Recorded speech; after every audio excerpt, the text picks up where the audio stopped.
তো প্ৰথমতে পিক্সেল ল'ব টাইম তো আমি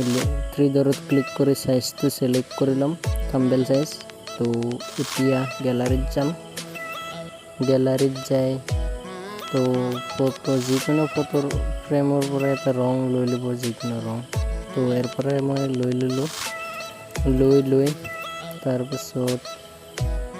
এনেকৈ মিলাই ল'ব তো মিলাইছো তাৰপিছত গ্যালাৰিত আৰু একবাৰ আহিম তাৰপিছত এই ফটো এটা লৈ ল'ম ফটো এটা লৈ ভালদৰে লগাই দিম ফটোটো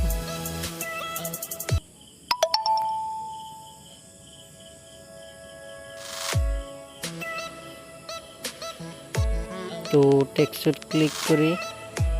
আমি লিখিম ইয়াত তো এখানে কাট করে দিম কাট করে দিয়ে মেরি জানেমান লিখিম ইয়াত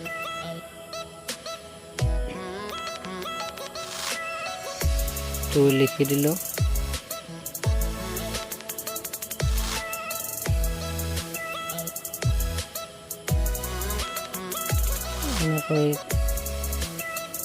এনেকৈ কাট করে দেব কিছুমান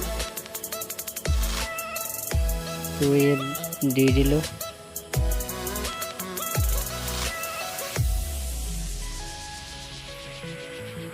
এনেকৈ মিলাই ল'ব তো এনেকৈ সাইজটো মিলাই ল'ব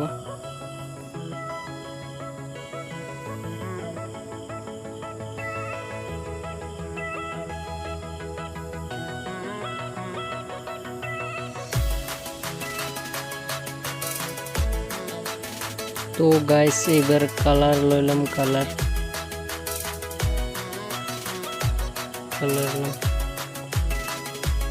तो ले लो ये फ्रेम कलर है फ्रेम कलर ले लो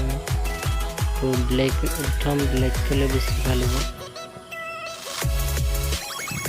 एबार मेन कलर तो मेन कलर को लगा दिलो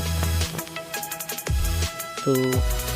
এনেকৈ থাম্বনেল বনাব পাৰিব যদি ভিডিওটো ভাল লাগিছে লাইক সাবস্ক্ৰাইব কৰি দিব তো লেয়াৰ লগাই দিম এনেকৈ তো ইয়াতো লেয়াৰ লগাই দিম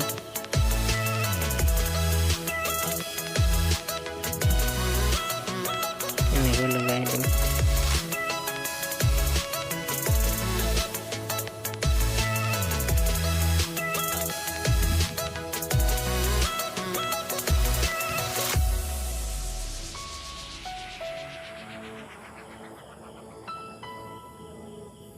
তো উপৰত সেভ অপশন আছে সেভ অপশনত আপোনালোকে ক্লিক কৰি দিব সেভ অপশনত ক্লিক কৰি দিলে সেভ হৈ যাব তো আজিলৈকে এখানে বাই।